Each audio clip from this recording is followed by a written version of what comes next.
Live, this is the Crew Lounge, where knowledgeable people come to discuss railroading and model railroading topics.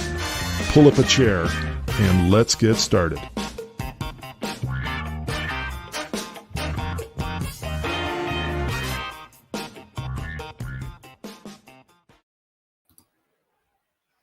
Well, and hello everyone. We are live. Welcome to the TSG Live Crew Lounge. I'm your host, John, and we're going to be talking about layout traffic management today. I've assembled a crew here of 5 experts. Notice I didn't count myself. And these are all friends that I've known for some time and people that I regard as being very knowledgeable in layout traffic management. So why don't we introduce them? And what I'd like to do is maybe go around the table here and just say something about yourself, maybe where you're from and what your interest is in layout traffic management. And I think we'll go to you first, Mike, since you're next to me on the screen. Sure. Thanks, John. Thanks for having us. I'm Mike Roque. I'm the operations chair and chief dispatcher at the Sacramento Model Railroad Historical Society in Sacramento, California. I handle all of our operations and dispatching. We're currently restoring our 1930s era Western Pacific CTC machine, the actual Western Pacific machine that the railroad used in Sacramento. So I'm looking forward to talking about that and hearing from the rest of the folks on the panel. Cool. Murph, you've been on the channel before, but maybe reintroduce yourself. So I'm Rich Murphy. My main experience with traffic control is being the dispatcher at the Silicon Valley lines for almost 10 years. And we've gone from simple DTC to including a little bit of CTC. And lately we've been doing a lot with remote ops. Excellent. Guy Cantwell. Thanks for coming. Thanks for having me, John.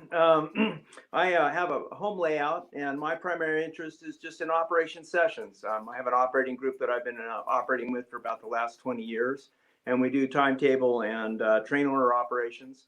And as far as just trying to plan how to make a layout operation session fun and not get things too snafu'd up, and the process that you go through to figure that out. Sounds great. And by the way, for everybody watching, you can catch Guy's layout tour on the channel here. It's called the Willoughby lines. Just FYI. Next little plug, right? Here. Thank you. Just a little plug. I guess I should have done the same thing for Murph. Now Murph is going to be jealous. Silicon Valley Lines also did a layout tour. Okay. Oh, Chris Palomarez. Hello. How are you?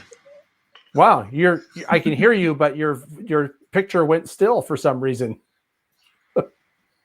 I don't know. I live in the Rockies, and sometimes the mountain gets in the way. So what's your connection to all this? Well, in FreeMo, we did.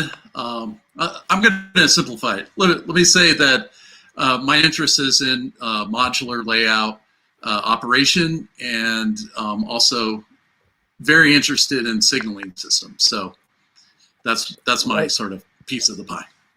Right. And also we did a layout tour of the FreeMo group that you're part of when the National Train Show was taking place in 2019, where you actually showed some, I think it was ABS signaling or something like that. Yep. That's in the modules.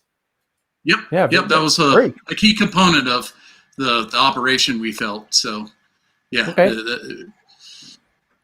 Well, maybe we'll talk about that too then. And next up is James Regier.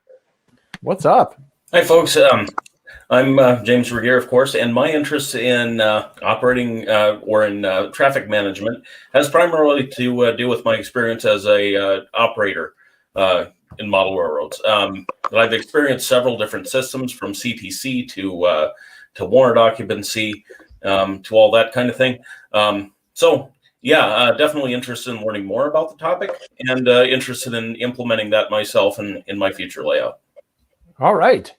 So why don't we just jump right in, I guess. And by the way, just for people watching, I would like to mention that we do have the live chat on the right side of your screen. You're welcome to type in relevant questions and comments over there. If you have a question specifically for one of our panelists here, make sure you include their name, question for Mike, for example.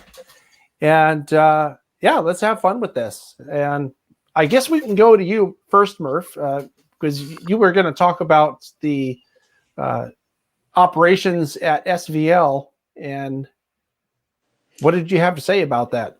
So it's kind of interesting. Almost as soon as I joined SVL, I kind of volunteered to start dispatching, even as an absolute newbie. The fundamental thing about understanding about dispatching and all that is you simply want to keep trains from crashing. It sounds kind of silly to say that, but once you have less than 2 tracks at any point, it's really easy to have cornfield meets, especially with DCC. Right. So when I started at SVL, it was all done by radio. Basically, it was DTC. And people would call in. We had designated blocks, and we would grant them authority to go so far.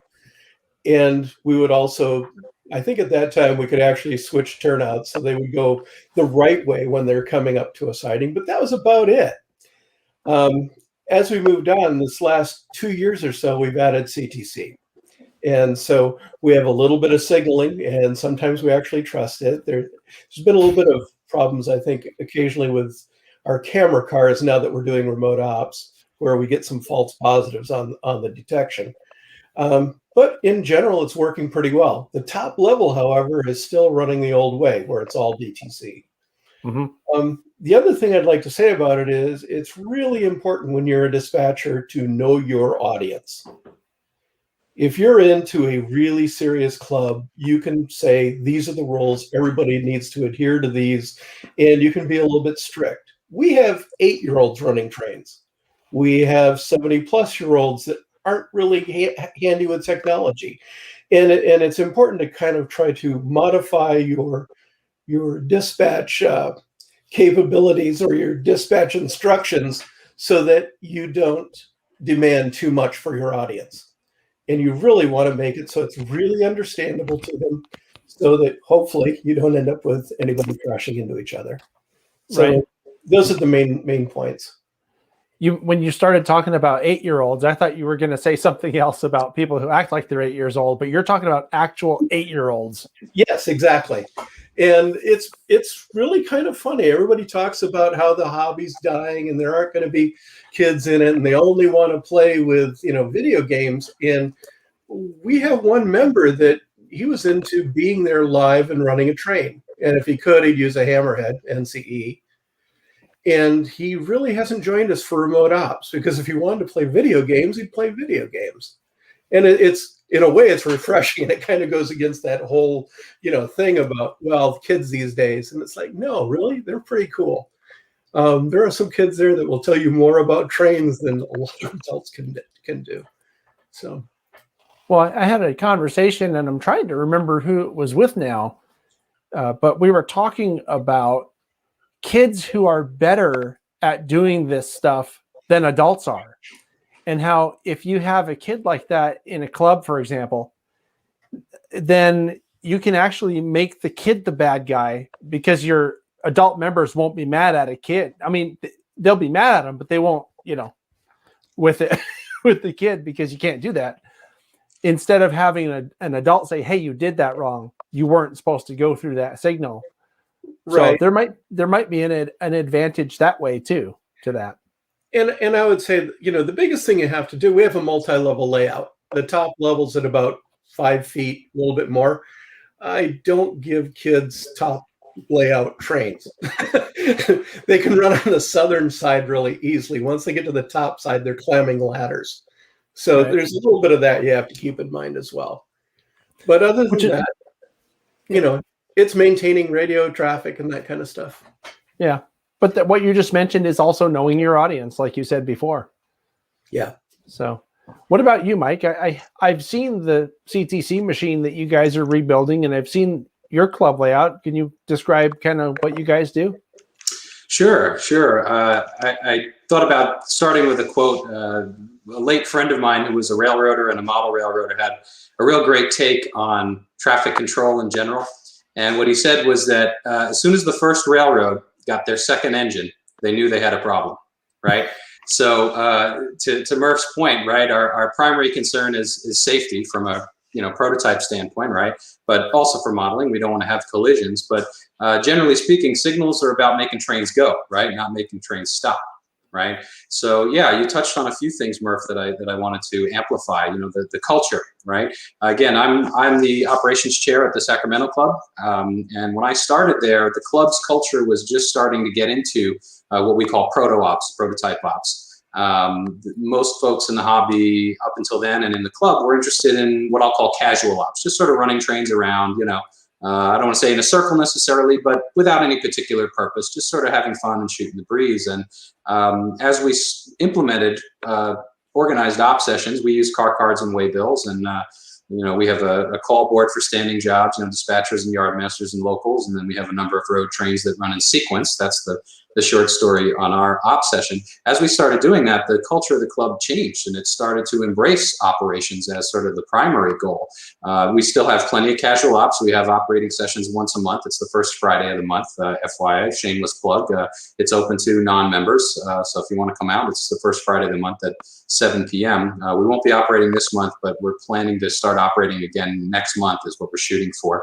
But as far as integrating ops into the culture, once we started running it and I was able to refine the operating scheme and the transportation plan and really get it dialed in, and we also figured out how to do it without staging the railroad, which helped. We were spending like 4 hours staging the railroad for a 2.5-hour op session. That's kind of a losing proposition as far as I'm concerned, me being the guy who was doing most of the staging. So once we got it all sort of worked out, the other part of it was actually getting the signaling system. The beauty was that the signals were mostly there. It was about half the railroad that was signaled at the time, mostly the upper deck. And just for everybody's information, we basically model from Oakland to Ketty. We essentially model the Southern Pacific on our lower deck, and then our upper deck is basically Oroville and up into the Feather River Canyon on the Western Pacific. So the signals were all basically there. I had to program them to work a little bit better. We sort of had an ABS implementation in Panel Pro, and it wasn't quite working right, and I got it working right and tumbled down in our single track sections and some more advanced stuff we can get into later. But basically making the signals true. Part of the problem with the cultural acceptance, I think, was, and you touched on this, Murph, was if one operator sees one signal that's wrong, they will never trust the signals again, or at least for a while. So it's imperative that the signals function correctly all the time, right? Once you get a green signal and you have a cornfield meet, right, all bets are off. So my first job, I thought, was to make sure that the system functioned correctly and actually solve the problem. And once we had tumble down in our single track ramp between the two decks, head-on collisions went down about 99%. Now most of them are rear collisions, But as far as getting the signals working and getting CTC, it really allowed me to embrace what I enjoy about the hobby, which is serious operations. People have talked about modeling jobs and that sort of thing, right? We don't want to do the boring stuff. We want to do the fun stuff, running trains and what other jobs that might be interesting, like dispatching, yardmaster, or if you're doing TNTO, being an operator, that sort of thing. Believe it or not, there are people who like to do that. I love to dispatch. That's one of my favorite things to do because I love CTC and I love sort of bringing order to the chaos. That's kind of what I do for a living.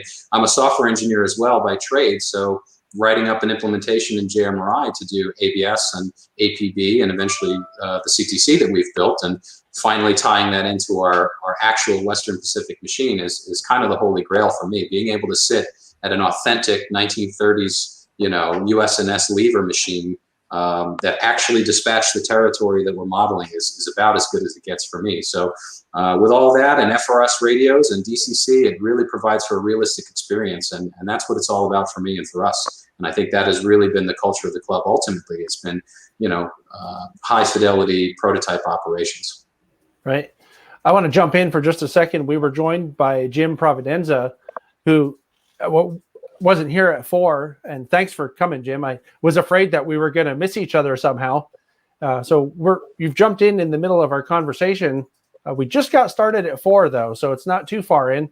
Would you mind introducing yourself for our viewers and kind of let them know what your interest is in layout traffic management?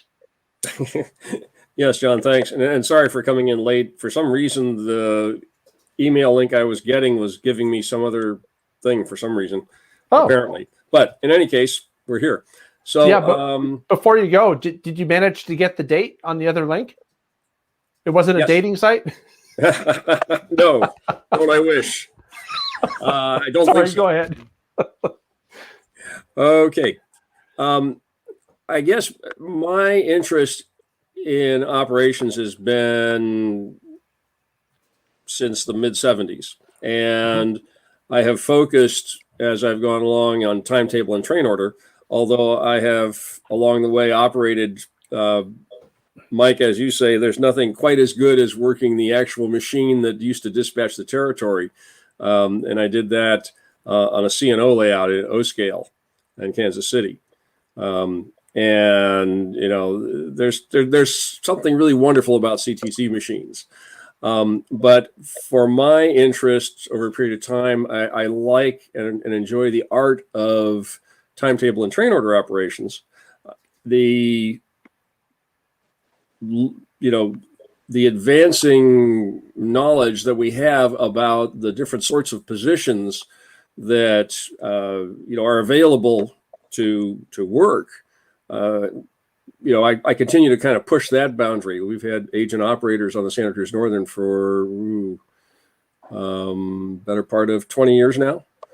And, as we learn more about what they do, we become, a little bit more discreet in what we are trying to accomplish. Recently working with a group modeling the Central Vermont, Paul Weiss's layout in Novato here in Northern California, we're starting to look at using clerks in addition to yardmasters.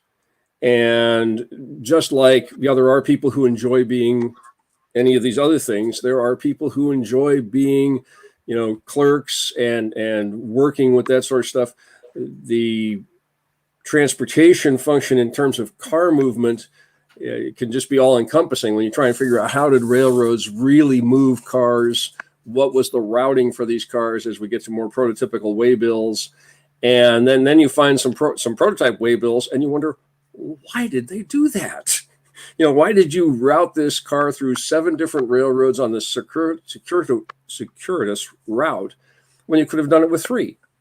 And you want to think, no, not so much that, but this, right? The Christmas present, it really, I have stories from a guy who was a traffic manager who said, my WP boxcars or, RBL's refrigerator boxcars, insulated, were handled expeditiously thanks to several yardmasters, and they much enjoyed their Christmas presents. And you wonder why. And on the other side, you talk to a traffic manager who said, oh, well, the SP stopped handling our cars in a expeditious manner. They would just sit. Now, these are beer cars, right? They can't just sit. You can't just. And so I cut them off. I short hauled them. They screamed. I said, sorry. When are you going to handle my business in a fashion that warrants, me? So I find looking at some of those, people have also done, like coal manager and things like that as we move into some of those functions.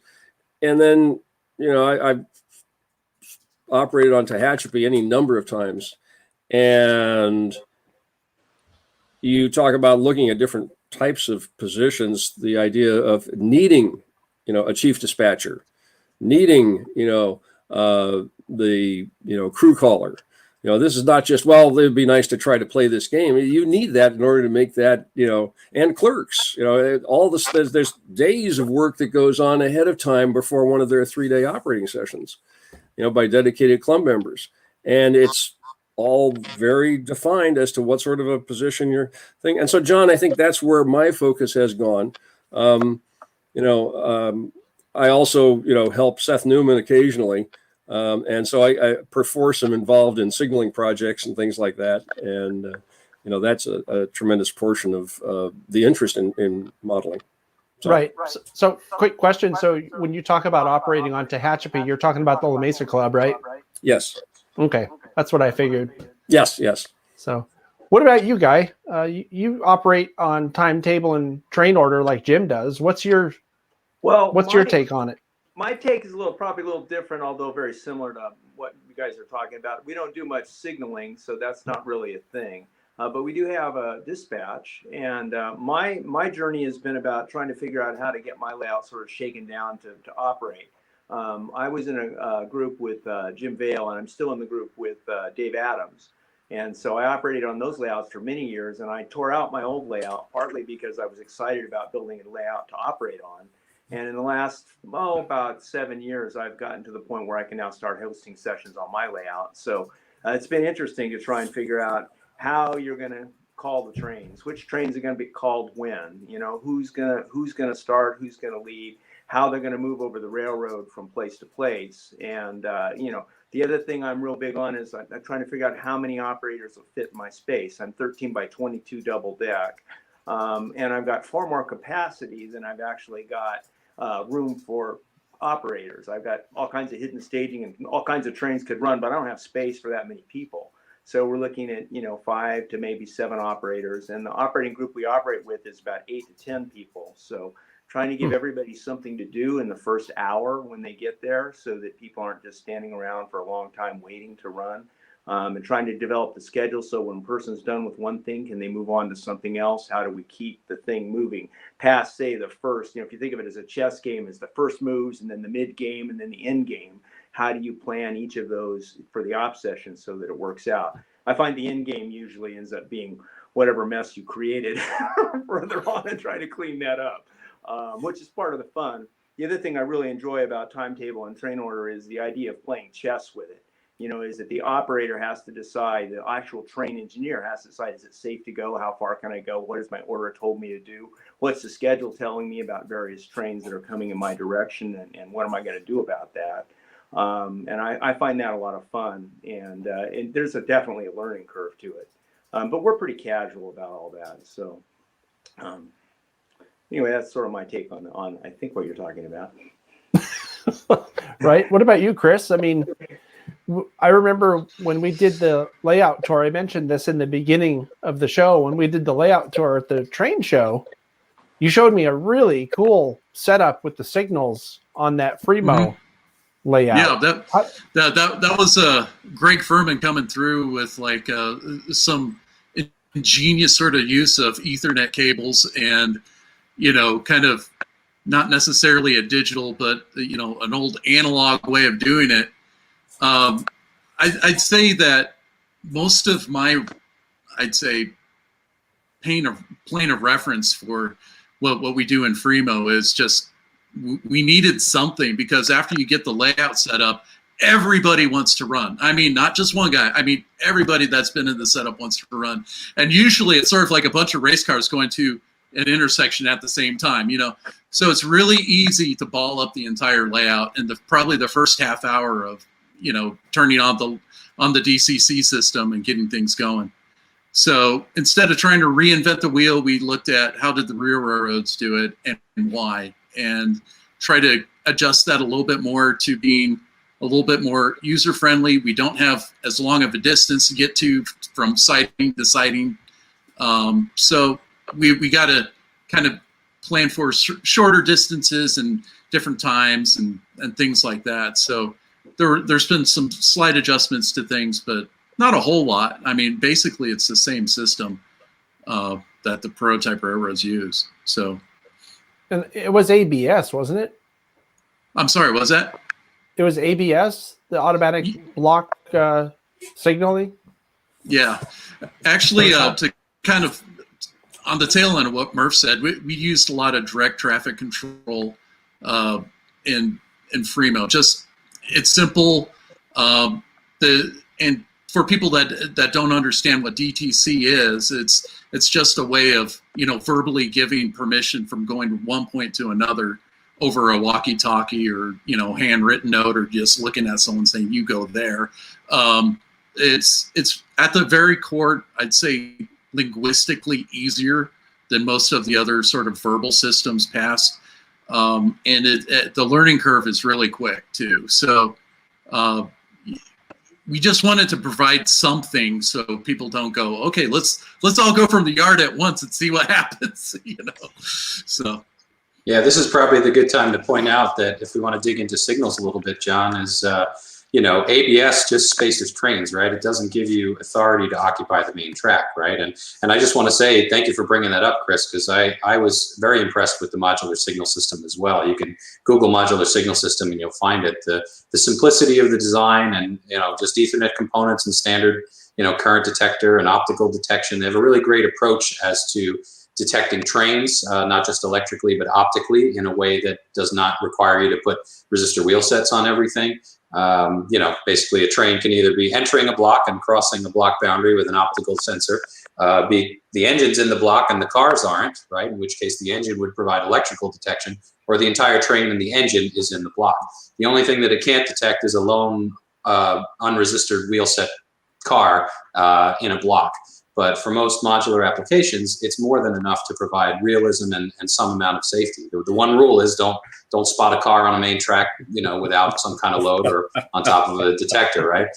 So I was really impressed by that when I discovered that as well. I'm building a couple of FreeMo modules as well, and I've done many in the past. And it really adds an exciting, not only realism to it, but traffic management. But what it doesn't help you with is, should I go or shouldn't I? The green light says you can go, but it doesn't say whether you should, right? It's safe, but not necessarily wise, was the way I read it in a book somewhere. It gets into a larger issue of actually managing the traffic, right? And that's one of the key things that differentiates CTC from ABS, right? Is the signals actually provide the authority to occupy the main track. With signal indication alone, you don't need a train order, you don't need a warrant or some other authorization from presumably the dispatcher. So it's really good for that kind of casual ops, lighter traffic. One of the things that's always attracted me to CTC is having been in many clubs and many big layouts where the same problem that Chris points out is you have a lot of operators or a lot of trains for whatever reason, either the traffic calls for it or, let's face it, most of the time we're running like 10, 20 times the amount of traffic that the railroad would have ran over the same segment of track. We're modeling, in 4 scale miles, Oakland to Ketty, which is 200 miles, right? I mean, the dispatcher might line a train up and then take a nap, have a cigarette and a cup of coffee before he has to worry about what to do next. I can tell you from firsthand experience that when I'm in the seat at our club, I'm going almost constantly, authorizing movements or planning something or reacting to something that may have happened. The pace is much faster.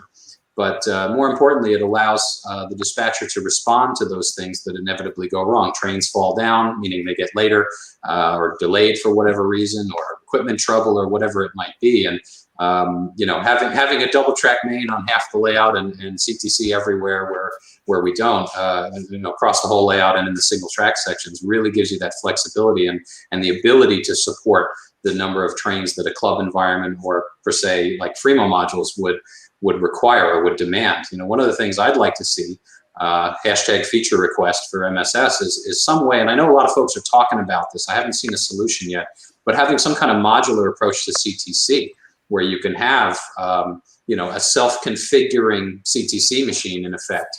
And full disclosure, I'm a software engineer, so, this is fun for me. This is terrifying for most modelers, I find. But, being able to support that high level of traffic in a modular environment with, somebody's going to have to dispatch no matter what system you use. Somebody has to decide, well, who's going to go where when, because, the track is a scarce resource. The main track has to be allocated, rationally, right? I've always thought about model railroading as sort of, it's a big board game where nobody agrees on the rules and the board is very expensive, and everybody brings their own pieces and nobody agrees on the rule book. It's a challenging environment, but that's the whole point, right? Bringing order to the chaos and to tie the two things together, the culture, finding what works for your group on your layout in your circumstance and context is what makes sense. If you go too much, people get scared off, and if you don't do enough, then it's chaos, and that's no fun either. So it's really, to me, about finding that right balance of control and flexibility. It looks like we have a question popping up. It doesn't appear to be directed toward anybody specifically, but I think it's a good question that has to do with learning about signaling. It might be a little bit intimidating for somebody new, right? Because what does it mean, right? I mean, you see a flashing light or something, it's not the same as driving, right? Yeah. John, there's a brand new book out from Kalmbach, okay, right. By Dave. I don't know how Abel is or Abelese. Okay, yeah. I'm about over halfway through it. I would say that's a good place to start. Right. And it's brand new, currently available. And it really does seem to lead people through all the different steps that you need from a basic understanding of the different types of signaling and basically the different types of authority Okay, not just with CTC or ABS or ABB, but looking at the beginning of the book issues with timetable and train order, with manual block and things like that. And so it really will give a person a good foundation and will lead them step by step through the the entire gamut of what it takes to build a signal system. It also, says, and he says it several times, but he probably should be even more emphatic. It is not an inexpensive proposition. Mm-hmm. You are looking at spending some serious money if you're going to signal several hundred feet of a model railroad with, say, 4 or 5 passing sidings, each of which is, basically an OS section. Your signals will cost about half of the actual signals will cost about half of the cost, according to Seth Newman, who does this stuff routinely. And, the other half is going to go into the electronics, of some form that as the backbone and the brains of the system and has to do the logic. But this is a good book and a good place to go from the looks of it. Yeah. That's just FYI, that book for people watching is called Signals and Interlockings. And I think it just came out this past week. Yeah. Yep. Yeah, and if for those of you who aren't familiar, Dave Averly's model is basically his layout's called the Conrail Onondaga Cutoff. And I know how to pronounce that because I used to live very near there in Rochester, New York. But it's a fantastic layout. It's sort of, I think it's 90s era Conrail, class 1 mainline action.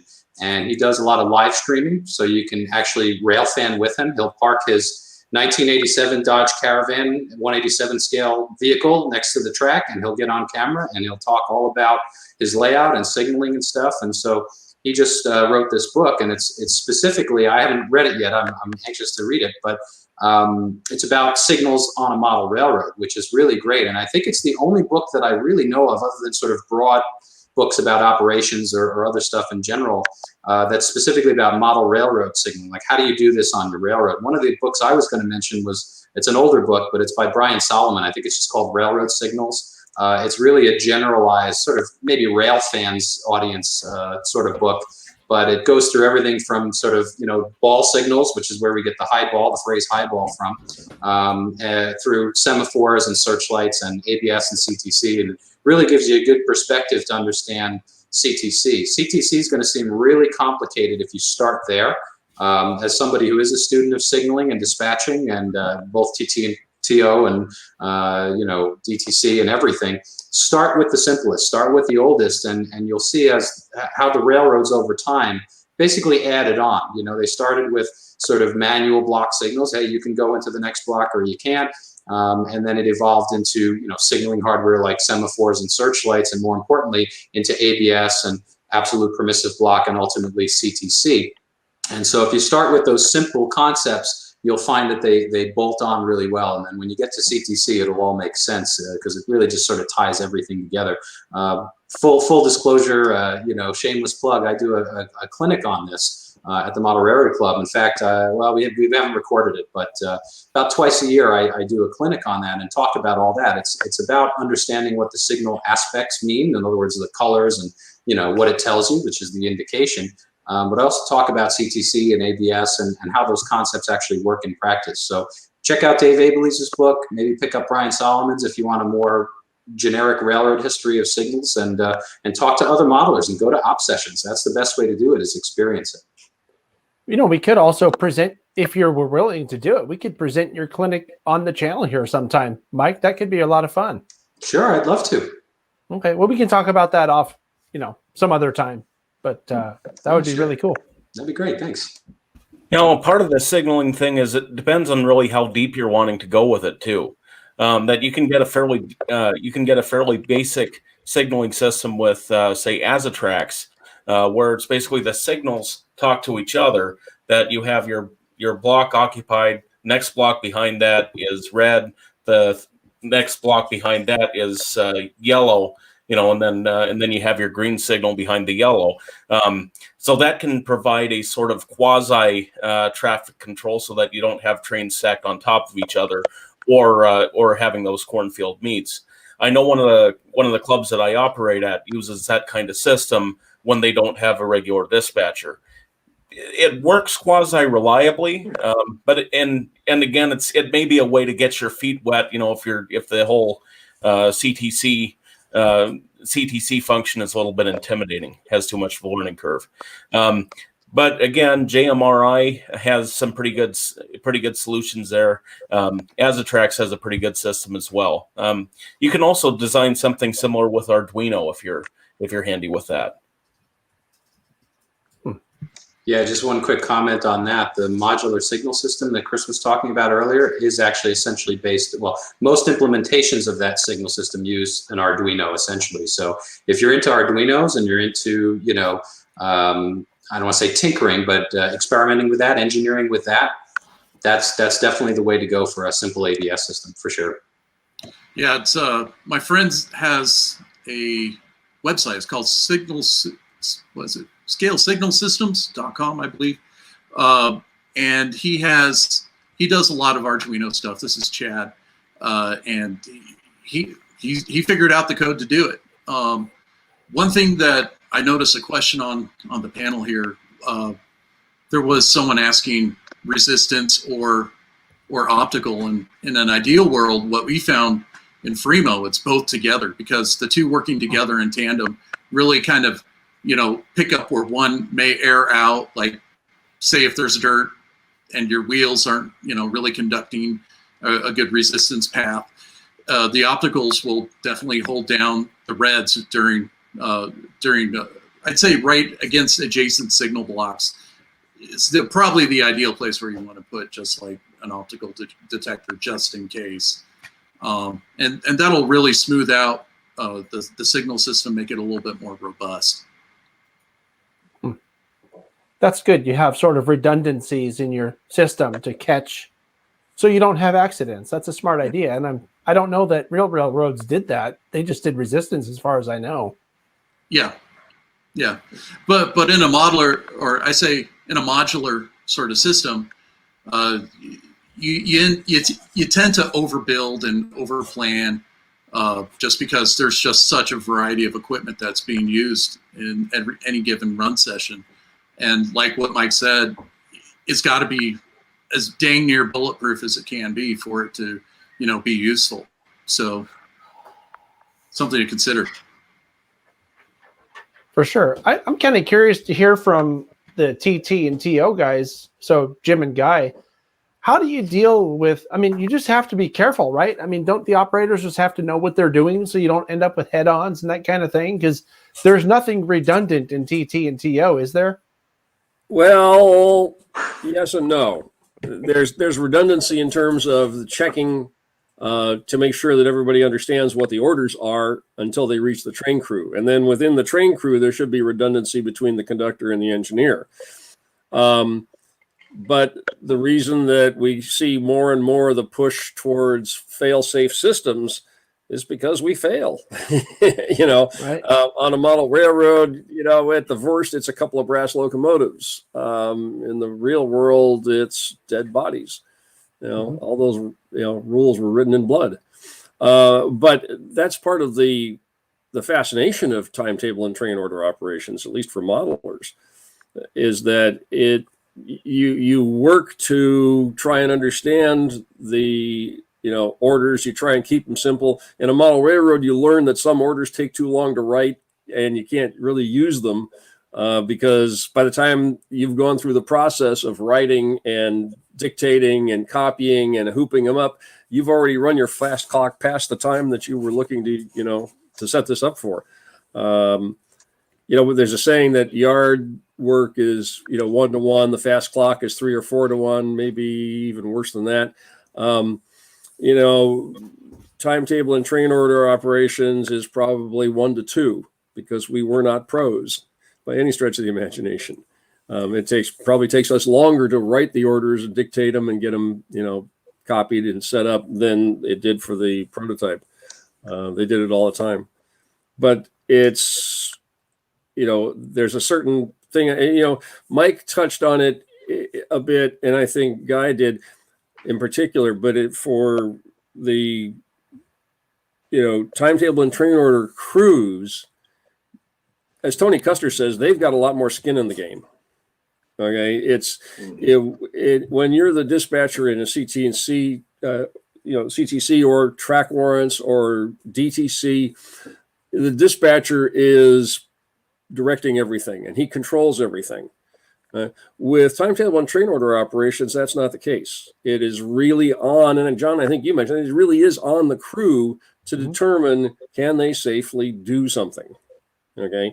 And they follow the rules. They look at any orders they have to read the timetable. And, the good news is the worst that can happen is some embarrassment. Sorry, go ahead, Jim. Yeah, if I can just make one little segue, there was a question that popped up about what other signals are available besides Atlas. And if there's one problem that I have with this brand new book so far is that it assumes that all sorts of stuff is currently available. And if anybody's tried to get, searchlight signals or Style D or anything in terms of signals from manufacturers the last couple of years, it has been horrible. Tomar is just starting to get stuff out to dealers that have been back ordered for a year and a half. So Tomar makes them, NJ International, Atlas has what used to be the BLMA line, but they have not produced any searchlight signals in quite some time. And they keep saying, well, in a couple of months we'll have them. So that's issue. ISS has them. At various times, there have been other manufacturers that are no longer in business. So that's kind of a waiting game at the moment, and hopefully we'll get much better. Back to timetable and train order operations, which I really like. Just to tag on that, Jim, we actually essentially scratch build all of our signals at the club because we have to. We have a lot of applications that require that. We can't, not everything is a single-headed searchlight sort of requirement. So to the person who asked the question, you can either pay a lot of money to get commercial signals that may need to get modified anyway, or you may want to think about building them yourself. It'll certainly be cheaper. You'll definitely learn a lot. I can guarantee you that. But that's one of the troubles. It's such a niche thing. When I was doing the CTC implementation in Panel Pro, I started thinking there can't be more than maybe 5 or 10 people in the whole country who are doing a full CTC implementation with this. I started thinking about complaining about a couple little issues. I'm like, no one's going to care about this. So it's the same trouble with signals, right? I mean, think about how many layouts there are, how many people actually want signaling. It's a funnel that, basically leads the manufacturers to sort of taking a big gamble on that, I would think. But that being said, I would also say that we are fortunate to have so many manufacturers. I actually know Integrated Signal Systems. They did the signals for the club layout when I was in college back east. And there are a number of other manufacturers out there. It's just like with rolling stock. Remember when Athlon Blue Box was the greatest thing since sliced bread, and then 20 years go by, and now you have 50 different manufacturers. 5 or 10 of them who have come and gone over those years. But I mean, Scale Trains, Athlon, and all the manufacturers that have sprouted up because of the niche and because of the modelers who come out and do that. So obviously the best thing you can do is buy signals and they'll make more. It's kind of like train movies. Make sure you go and see them when Unstoppable comes out, whether you like the movie or not, because if you don't go, they're not going to make them. So we're sort of, I think, in that no man's land of demand, but not the reaction is just coming back from the manufacturers. It's sort of a cyclical thing, I think, as the hobby ebbs and flows. And I feel like we're in a golden era now as far as that goes, or a golden age. It's never been a better quality rolling stock. We've never had more choice in terms of DCC or other control systems. And, things are just growing by leaps and bounds. So yeah, take a look around. There are more manufacturers than Atlas out there, and most of them are, a single person, small business, mom and pop sort of operation. And I'm sure they'd love to get some of your business. Well, and the other option you really ought to check out, especially nowadays, is Shapeways. They would surely have some solutions out there. I haven't done a search personally, but if you get yourself handy with designing some 3D graphics, you can design for just about any railroad prototype you choose. I know Rock Island, for example, used a little bit different signal than some of the others. At least in the Midwest, I noticed that Rock Islands were very different from the Santa Fe's, and so you can take a look at the prototype, find those old photos and design your own if you'd like, or you can find on Shapeways. But there's a lot of different solutions out there for sure. One of the other things you can do, if you look at like Model Railroad Control Systems, the company that Seth Newman owns, they have stand-in signals. I mean, understand, when you start to invest in signals, you're modeling something. And you can spend a whole lot of money on a signal, just a single signal, just like you can spend a whole lot of money on an engine. So if you can get a stand-in signal that gets you working for the time being, and then you can upgrade those to actual real modeled signals that fit what you want, that can at least get you in the game a lot quicker. So it's an alternative. We use those at the club a lot, not necessarily Seth. We had somebody just design one onto a PC board, but it got us signals all the way around the layout. And then the individual block owners get to upgrade them to something that they really, really want. I would suggest also that you look at eBay. I bought a lot of Sunrise signals, and those are beautiful signals. They're out of production now many, many years, but they're gorgeous. And I bought a fair number of them from eBay. And of course, you can get into bidding wars. It's getting everything on eBay that's good seems to be going up now. I also wanted to put a quick plug in for Logic Rail Systems, the signal animator. I don't use signals to do any controlling on my layout, but I have a bunch of them around my SP style bottom deck. And they're always green, and then the train runs through and it turns cycles to red and then back to yellow again. And for those of you who are interested in eye candy, which I know is not the focus of this conversation, but nonetheless, it's great equipment, and they look great. Yeah, if people were worried about eye candy too much, I would have had to assemble a completely different panel for this, right? Absolutely. Thank you, John. Absolutely. And it starts right here. Yeah. Well, but that's a great point. Go ahead, John. Go ahead. Yeah, I was going to say something real quick because somebody mentioned, I think it was you, Mike, mentioned about how, no man's land and how, it's a gamble for manufacturers. And it is. I think you make a really, really good point with that. But here's the other thing that and maybe it's just a misperception on my part, but I'm under the impression that a lot more people are getting into operations. And the more people that get into operations and the more people who want to operate modern or, semi-modern or modern themed layouts, there's going to be a much bigger market for that stuff because people are going to need it to make their layouts what they want them to be. So I just wanted to throw that out there because I think it's coming unless my impression about operations is wrong. I think you're right, John. I don't know about the aggregate in terms of is it more people, but what I definitely see is people who are getting hyper into it in terms of depth and like what they're willing to spend on locomotives and the fidelity to prototype that they demand. I'm sure Chris can speak to this in great detail, formerly being at Athearn, and I'll commend Athearn for leading the charge on that for many years. I mean, the Genesis line was mind-blowing when that came out. An era of Blue Box and maybe Proto 2000 was the best you could get. Genesis came around, and then a bunch of other high fidelity, better than brass plastic is what I think of it as.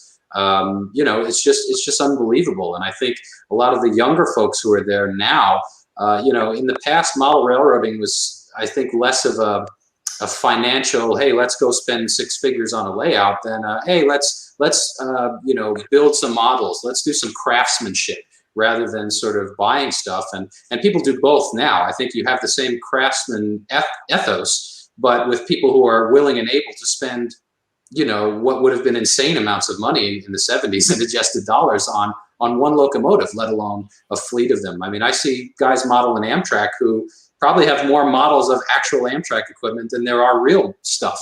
People, well, I need the phase 3. I need the phase 4B. I need, 7 copies of the same car. I need every number of this, piece of equipment or whatever. So yeah, I think you're right, John. I think there is a large opportunity coming if we can get sort of consolidation there. Now, I don't know if that necessarily translates to signaling because, how many of those people have layouts and how many of them want signaling? I mean, the point I was going to go with before was if you're thinking about signaling, but cost or complexity is an issue, consider TNTO. because TNTO, I mean, even a full TNTO, you might need some train order signals and a little bit of electronics, but it's far less of an investment. You could run everything as extras theoretically. You know, you can get into TNTO with far less cost and enjoy that, and maybe even as just a bridge to, all right, we're going to run TNTO now, and just like the real railroads, you add CTC where and when it makes sense, or when you can afford it, or whatever, and you can work into it that way. And you know, there's any number of different ways you can do it, but don't be afraid to try other control systems if signaling is too complex or prohibitive for whatever reason. My issue has always been sort of track warrants are sort of the worst of both worlds, I've found. But TNTO is really great on large layouts that have room to make passes, or short layouts where you've got, you know, basically, you know, one extra out there at a time. You can manage that. So give that a try. You know, try something else too. Somebody want to take this question that popped up here? I'm not entirely sure how to read that. Layout designers and signal designers. I'm not familiar with anyone doing that, but do you guys know? I would suggest that Seth Newman at Model Railroad Control Systems would be one person to look at in terms of, you know, here's the schematic of this railroad. Okay, here's what a basic signal system for CTC would look like, and this is where your control points are, and these are the types of things. And from there, it goes into, as Seth would say, you know, what's your railroad? What's your era? What's the division? Where's your timetable? Where's your employee rules? Because all that's going to make a huge difference in what this system looks like. Yeah. And to some extent, how it operates in terms of the way the signals are and you know, advance and this and that. Who else out there would have a recommendation? Mike Burgett. I don't think he does it anymore, but there's a gentleman named Mike Burgett who was, I think he models the C&O. I believe he's a signal maintainer for what's now Canadian Pacific. I don't think he does it anymore.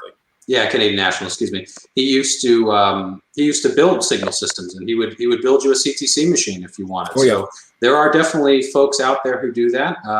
I'll put another generic shameless plug in here. You know, if there's a model railroad club or a FreeMo group or some kind of group of modelers in your area, you know, go engage them. You know, there's people in your community who know about signaling and can help you out. They're probably not professional, either railroaders or model layout builders or that sort of thing, but there's a lot of knowledge out there, and there's a lot of folks like Dave Abelies. It's like, here's what I did on my layout, and you know, here's some things to think about. Here's the mistakes that I made. You know, talk to other modelers as well. Hey, Mike, is there a special interest group in the NMRA for signaling? I don't know that there is for signaling. I would imagine, I'm a member of OPSIG, and I think that's about as deep as it goes. So I would direct folks to OPSIG, because that's, you know, it doesn't get much more operations oriented than signaling. So I would say OPSIG is probably the place to go. But if there is a SIG for signaling, I'm not aware of one. There may be, but I'm not aware of it. There has been in the past. I don't know if it's still active. What's it called? SIG by any chance? It was Railway Ops Signaling. Yeah, I think it was an ops group, but I don't know if it was an actual SIG, you know. Yeah. SIG squared. I don't know. I'm just coming up with ideas here in marketing.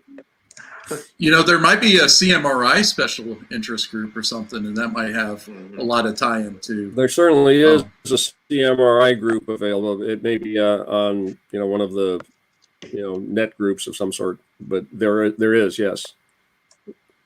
I think the point, though, and it's a good one, is to look around. I mean, because there are a lot of people that, and if they have a group, I'm sure there are plenty of people with groups that would welcome new members too, because everybody, it's something I found interesting is that everybody that has a special interest like that wants other people to be interested in the same stuff. Okay. So they don't generally tend to be sort of exclusive clubs, you know, like, oh, well, you don't like signals enough to join our club. You know, it's not like that. It's more like, oh, you're interested in signals? Yeah, come on over and we'll talk about it, and we'll show you what we're doing here. That's been my experience anyway. Oh, a new victim, please come join us. Exactly. Yeah. Who else can we corrupt today? No kidding. Oh man. Yeah, it's kind of funny at SVL. We had a lot of members for a long time that were, I just want to work on my area and model it and this and that, everything else. And I figured we'd started to win in the last couple of years when the same members were saying, we really need to promote the fact we can do ops here. I was like, yeah, that's the win right there. When people start to appreciate you have that capability. So, you know, John, my Santa Cruz Northern is in the current version 35 years old, and when I was building it, operations was definitely a minority interest. Nowadays, if you look at model railroad or a railroad model craftsman, there's not an article about layout where the owner is not saying either that he is operating or that he's preparing to operate. At which point I say, you built a whole railroad and haven't operated it yet? Oh my, you have a learning curve. Yeah, Better and, to have operated as you go along. I think, Jim, that kind of ties in with my perception of operations becoming a much more popular thing. I mean, even to the point where clubs that have been traditionally roundy just for the public are trying to develop ways and make changes to their layouts to be able to incorporate ops for the members. You look at other places like La Mesa, that's built for ops. I mean, it's built to be the prototype, but that's what they do with it. You look at the Colorado Model Railroad Museum, that was also built for ops, but it's a museum that's open to the public. So, I mean, I just see that as a growing interest. And I'm not really that. I just joined OPSIG somewhat recently, so I'm not privy to their membership or under the hood of that organization. But I bet you are, because you've been involved with OPSIG, haven't you, for some time? Yes, and you sound like just the sort of victim that we're looking for. Yeah, well, I mean, but the question though is a legit question. Has the membership been growing a lot? I mean, is it I it's think exponentially? Has to some extent, but I see it not just for the OPSIG or the Layout Design SIG, which are almost incestuous in their membership lists. Right. But it's the broader, range of modelers. You're correct. Operations has really blossomed as an interest, and I think a part of that is, as you point out, clubs are trying to get for their members. Yes, because suddenly this thing that you've built is much more interesting if you actually do it like the prototype does, and there's incredible worlds of knowledge to access and learn and skills to develop and you'll find a pyramid of people, right? As Mike said, everybody wants to run trains, and some people like to work yards, and some people like to be timetable and train order operators and freight agents, if you can try and do a freight agent thing. Clerks, it wasn't until a couple of people in Kansas City, Mike Porter was the one that really got it going, with a chief clerk idea. Right? And it's like, well, what do you mean a chief clerk? Well, there was this thing called a chief clerk at the yard, right? And you think the yard master was the boss? Well, maybe some places, but other places he did what the clerk told him to. Yeah. So it's this, pyramid of interests. None of them are better than the others. Okay. We all like to run trains. That's the basic. But it's as people are becoming more knowledgeable and as they develop more interest in it, I think it will only continue to grow in terms of operations. The niche of signaling is fascinating. There was a question that floated by that we didn't really get to, which was, do you want to use infrared or current detection for detecting your trains? And it, really, I think overall, the current thinking is that a current detection system, is really the best way for a CTC operation. But infrared or some sort of focused, thing for a specific area, working in single interlocking, like I have on the Santa Cruz Northern, works very well, and it saves you a lot of hassle and some cost in having to either install these little miniature resistors or buy all these resistor wheel sets and accomplish the purpose. So there's two different areas where that sort of thing will work, and there's places for signaling even on a timetable and train order operation railroad. Yeah, I would say, John, the other thing that for me operations is a way to be social with trains.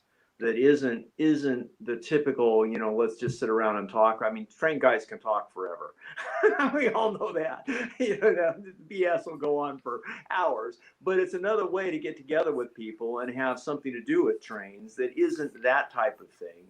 And it's a very interesting way to utilize the layout. And I think for me, at least, to get an operating layout together and to get it all going is kind of one of the pinnacles, at least for me, a really nice layout that's really well done, that also operates well, that you can invite people over to share. I think that's sort of just another way to branch out and be more social with the rest of the model railroad crowd. And a lot of the friends that I've developed over the years have been operators, hanging out with them Saturday each month, that kind of thing. That's what it's always been all about for me, is sort of, my definition of a good operating session is it should feel like working for the railroad for a day, right? We want to do all the fun stuff that we enjoy, running trains or being an operator or whatever it might be, dispatcher, whatever it might be, without the BS, without having to do it for a living, without the, day in and day out working in the rain, boring stuff, right? We want to have fun. And that's what it's ultimately about for me is meeting other modelers and shooting the breeze and hopefully making friends ultimately. Some of my best friends, I can tell you, I met in college through the Model Railroad Club. I was a member of the RIT Model Railroad Club at the Rochester Institute of Technology in Rochester. And, a few colleges across the country had clubs, and some of them were bigger and some of them had better layouts than us. But many of us are still very close friends 20 years later. In fact, we just had a call last night between alumni, and we just get on and talk about, being in the club. And we also had a railroad museum nearby. So many of us also ran the real stuff in a preservation environment too. That's what it was always about for me. I want to run trains and feel like a railroader and all the cultural trappings that go with it, all of the bitching and complaining and all of the, the good-natured, kibitzing about the best way to switch a town or a customer or whatever. Well, I would have done it that way. And if you do it this way, and if you run around first, that's where the fun comes, right? And you can complain about the dispatcher, Mike stuck us in the siding again, what a terrible dispatcher he is. That's what's fun to me is having a good time. It's like a board game with friends.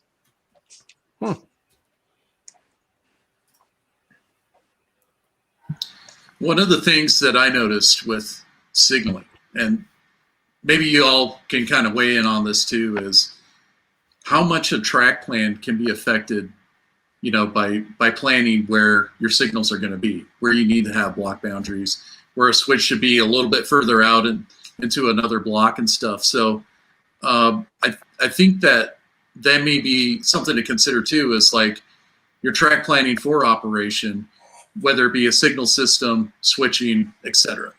So there's a lot of you do a track plan and then you learn about operation and you kind of come back and don't be afraid to kind of redo things to fit the signaling or the operation scheme a little bit better too. Yeah, I'm going to let everybody else weigh in. I think that's a good point. Yeah, I'll jump in on that. And Jim touched on this a little bit is, the reason that LD-SIG and OPSIG have such a, as you put it, incestuous relationship, they are so tightly knit, is because it's really two aspects of the, signal design. It really impacts your track plan. At the Sacramento Club, they actually designed it, I believe, without planning for CTC. And because they designed it so well for operations in general, I would say it was about 95% right for CTC. In other words, the signals just kind of landed where they were. There are a couple things that I would have changed, and I'm sure the club would have changed if they had planned all of that from the get-go. But, and this goes back to the question about signal manufacturers and just overall approach, right? We've seen this over decades, right? People will build a layout, and then they'll finish the layout, and then they'll think, okay, now I'm going to operate it, and then they realize it's not going to work. Because, you didn't follow Craig Biscayer's 10 Commandments of Yard Design, for example. You didn't think about signaling and you just tried to shoehorn it in. You really have to design the railroad for it. And that goes for TNTO as well. TNTO works really well, generally the bigger your layout is. In other words, the more sidings you have and the more distance between those sidings, the more TNTO will make sense. If your layout is small, as Jim Providenza pointed out, you're never going to see a run 10 minutes late order on a model railroad, generally speaking. I've seen run 2-minute late orders on the Central back east in New York when they ran train orders. Run 2 minutes late, Jim. Can you believe that? I mean, that's how fast they were able to get stuff out and how tight the headways were. And of course they had ABS, so it was, but the point is, like, you've really got to think about the totality of your layout when you design it. And that's not just track planning, that's signal planning, operations planning, and, how you're going to approach detection, how you're going to approach the human side. Do you have hidden areas where you can't see the signals? You have to think about that. Can the operators actually see the signals? We have a lot of repeaters out of necessity because, you can't see both sides at the same time, or you're looking at a right angle. So there's all of that. And that's why LD-SIG and OPSIG sort of cross over so much, because it's really two aspects of the same thing, in my opinion. Well, I think you touched on a good point as far as layout design. I mean, that's the reason I tore out my last layout, was because I wanted to operate on it, and there was no way I could shoehorn anything into it to make it work. And the more that I tried, and the more that you learn about ops, and then okay, this just isn't going to work. So I had to totally redo it. And there's always, amongst our training group, there's jokes about, well, how come that siding, there isn't a longer siding there? And, how come you didn't put an extra siding in the yard? Or why is this, there's not a runaround over here? And, these are things that you try and get as close as you can, thinking about it in terms of ops, but you're not always going to be able to hit all of them. But certainly, I think you're right. It's very hard to put an ops plan on a layout that isn't kind of, what that hasn't already been thought of, at least in the preliminary stages. And that was my experience. I think the only way you could do that practically is to do what Jack Burgess did and just model the prototype to a very, very high level where all that stuff was figured out for you, right? Yeah. But there's a question from our friend Dave Adams. He wants to know from everybody here, which layout, which op session would you go to if you had the choice of all of these? That's a fun question. Why don't we go around the table with that one?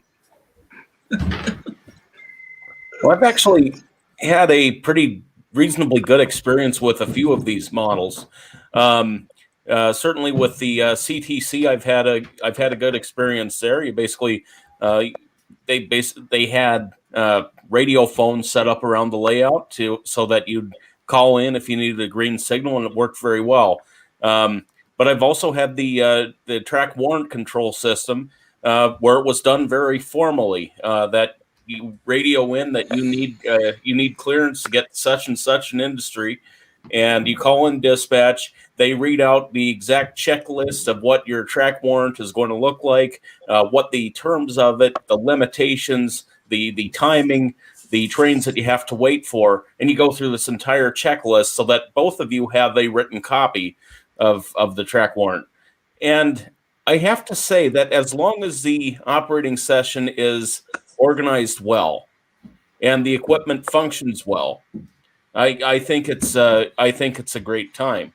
Now, if it's a layout that's not really maintained and is quite buggy, and that you encounter those all the time, or you have an operator or you have a dispatcher that's not really well organized or paying attention that well, then it can kind of become too chaotic to really have a good time with it, because you're always worried about this, that, and the other difficulty. But I'd say that there's a variety of things that can work very well. Are you saying, James, that if you really wanted to do DTC but the layout sucks, you would go to the TO one instead? Yeah. I mean, right. If it's organized well. If it's organized well, and if the layout functions well, that's an operating system I want to be at. I mean, I've operated on a variety of them, right? So that's yeah. What about you, Chris? Which one would you choose to go to? What's your favorite? Well, me personally, a good mix between DTC and CTC.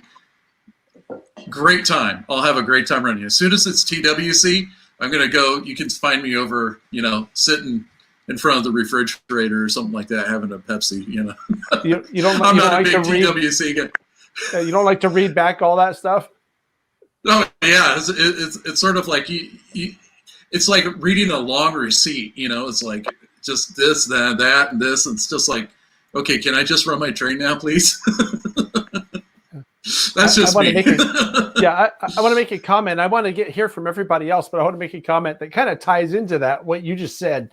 So I did a layout tour at the Napa Model Railroad club. They had a different name for it, but you guys know the one I'm talking about. And they use track warrants. And when I do a model layout tour, I don't tell people how to present their layout. It's their layout. They should present it how they see fit, right? So they did. They went through the whole track warrant process. Every time they had to get a track warrant for this train that we followed from one end to the layout to the other. And the comments in the video are, there's too much of that. You should have just done it once and then skip over it the other times. So that goes to what you're saying about track warrants being, but it's a way to get things done. So it definitely kind of errs on the work side of things, and to some guys it's cool because it's a little simulation. I want to run some trains, it's sort of like at the end of the night, it's like, okay, I read 2 track warrants and I moved like a total of, two blocks, Yeah, the paper's longer than the track, right? Yeah. The warrant is 12 inches long and you went 6 inches on its authority, right? Yeah. Yeah.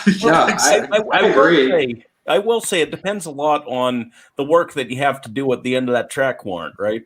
If you get, if it takes you a while to get out there because there's a lot of traffic, whatever. But if you're going out to that industry, you'll be there occupied for a while, shuffling cars around, that to me is where the operating gold is. So it's as long as that's organized so that you're able to have fun without worrying about dispatcher. I think that's where it's at.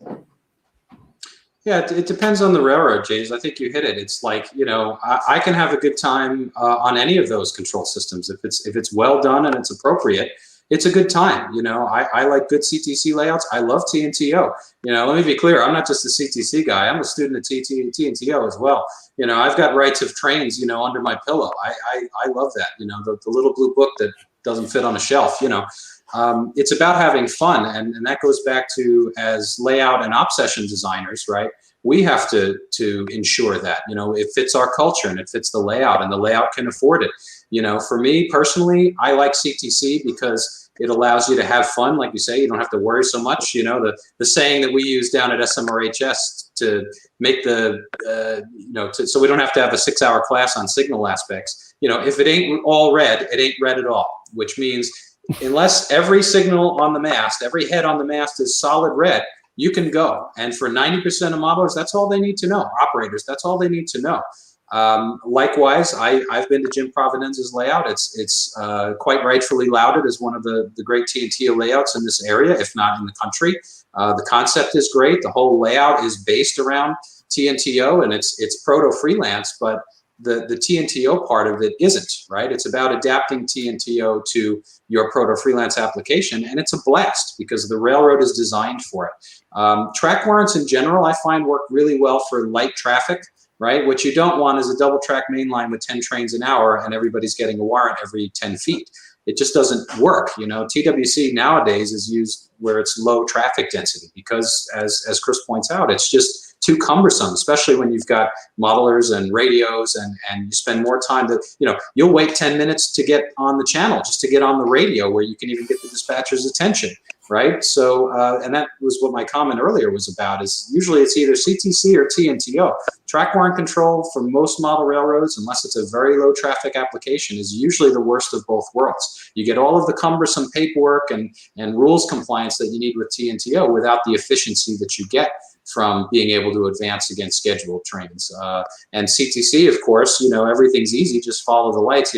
Jeff Ailey, a local operator here in Sacramento and Folsom, that says it's really a question how many smart guys you want to have in the room, right? If you've got one smart guy, CTC is for you. If you've got 20 smart guys, then TT and TO will probably work pretty well. But if the culture is not willing to do the work that's necessary to understand TNTO, that can be a nightmare. That scares people off. I love it. Sign me up. I'll take their place. But for most modelers, TNTO is an arcane art that's part magic and part, 50 years of learning that people just go, why? Why can't we just run trains, right? To Chris's point, some people, and perhaps many people, just want to run trains, even if it's within CTC or some organized operating session. they don't want to have to become professional railroaders to do it. So it's really about picking the right solution. But me personally, I like it all. If it's well done and it fits the layout's theme and era and it's appropriate in all those areas, any one of those is fantastic. Yeah, we got a couple more questions coming in, but I want to hear from everybody else. Am I correct in thinking that that you'd rather do timetable and train order, Jim, since that's what you built your layout as? Yeah. So the Santa Cruz Northern started off as DTC, which was done rigorously to the way the SP did it, with defined blocks and things like that. And it was a problem because for a proto-freelanced railroad, I was suddenly adding fake blocks onto fake towns and it was just too much for people. Track warrants worked well, except as we've talked about, there's a tremendous amount of radio traffic and you can get some delays in there. For somebody starting out in operations, I think track warrants would be a wonderful way to start because it's easy to use and easy to learn. And if you're not trying to push it too hard, less use, so you're not a lot of delays. I think it's, the prototype's gift to model railroad operators who are starting out. Okay. Certainly a good way to break into operations in something more formal than Mother May I, and just point and say, go over there and don't come back. I get that a lot. Yeah. I love CTC, but yeah, if I have to go to somebody's railroad, I'll go to Dave's railroad first because it's timetable and train order. Plus Dave's there. Yeah, well, that's a secondary thing. I mean, right. But what about you, guy? Oh, I'm sorry. Go ahead, Jim. Yeah, no, it's just that to me, I've always been fascinated by the art of it.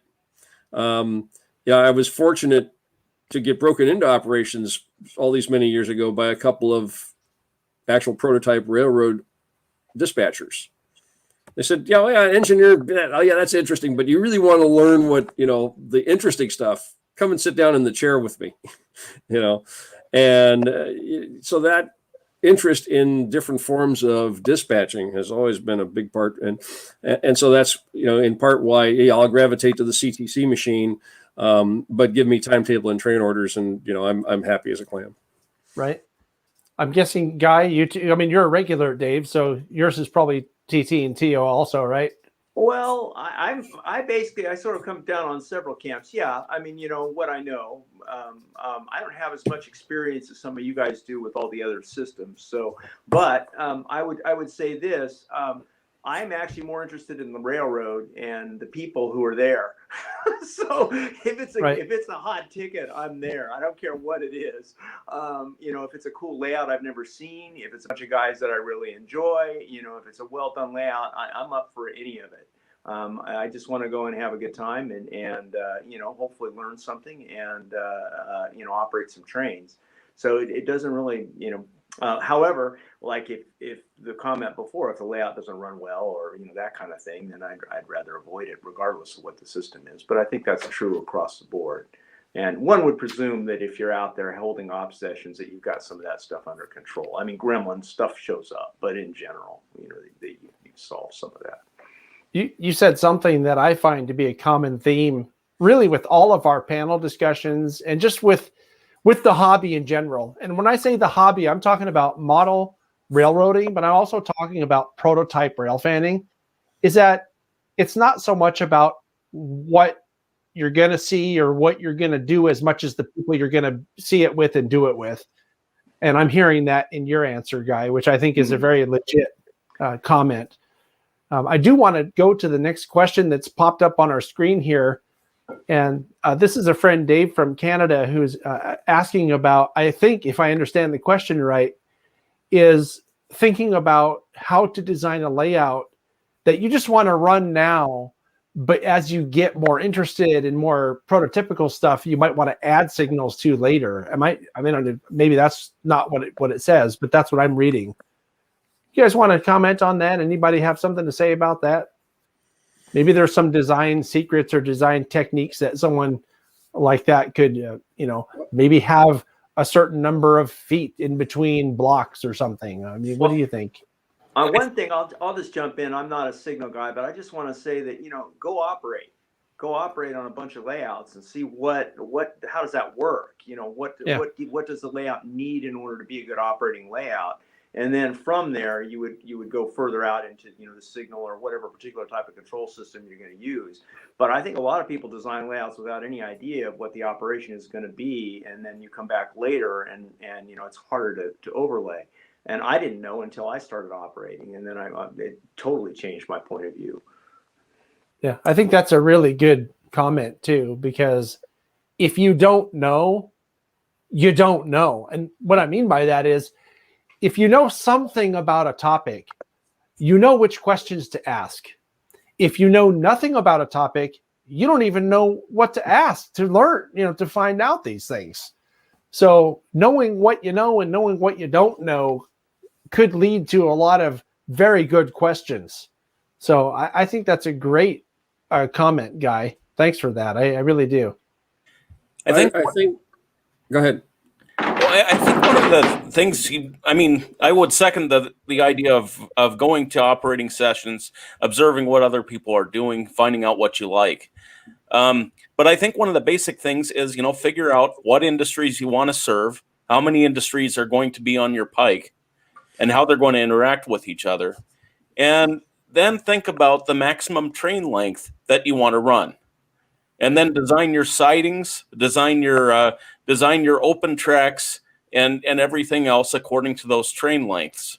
Mm-hmm. And then that'll sort of then the signals will sort of flow out of that.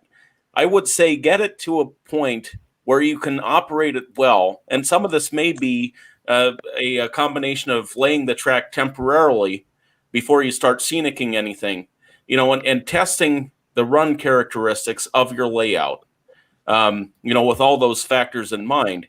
And once you get it so that it's running smoothly, then start thinking about, how do I want to get signals onto this thing, or sort of have it in your mind where the signals go, but make sure it works well before you go to that expense. Mm-hmm. Yeah. Also sound approach, I think. Does anybody else want? Sorry, go ahead, Jim. Part of it, John, is that, while the Santa Cruz Northern will probably never be signaled, I can tell you where every signal would go if I was going to put ABS in, if I was going to put in CTC, if there was, and I would have to do some changes to the bench work merely to accommodate firm foundations for signal bases, because of very tight, underlying sub-road bed. But, it's, if you design a railroad initially so that it operates like the prototype, and you have some basis of, what sort of a prototype you want to model, okay, even if it's proto-freelance, okay, I'm modeling a single track, point to point, from here to there, with as sidings as long as I can get them, and I want X amount of space between them. Well, you then can pretty well determine where signals are going to go. And if you're looking to build stuff ahead of time, I would say, okay, wherever I'm going to have a siding, theoretically, there's going to be a control point. I'm going to need X number of signals based on, the prototype that I'm modeling. And I would have to put them here and there. And if not the prototype I'm modeling, the prototype that I'm emulating them using as the basis for what I'm going to build, okay, or how I think about it. So, if I'm going to have searchlight signals, okay, as I'm approaching the turnout, I need a 2-head signal before the switch. I need, signals on the other side, a dwarf on the siding and a single head on the main. And if it's going to be in between the main and the siding, I need to have room in that track.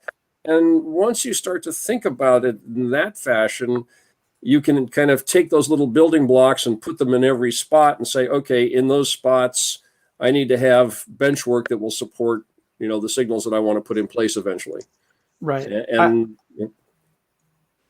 Well, and that goes back to Dave Abelese's book, right? I haven't read it, but my understanding is that's exactly what his book is about, is, understanding signals in a relatively simple way. It's like anything else. You can go down the rabbit hole, but most modelers, ABS, simple block signaling, and even if it's CTC, there's not a whole lot of difference at the end of the day. You just have to understand the basic principles, and then the rest is sort of implementation, right? To your point, Jim, it's like, Well, if you know how signaling works, then it's sort of trivial to adapt it to your model railroad. The broader point is like, can your model railroad handle it?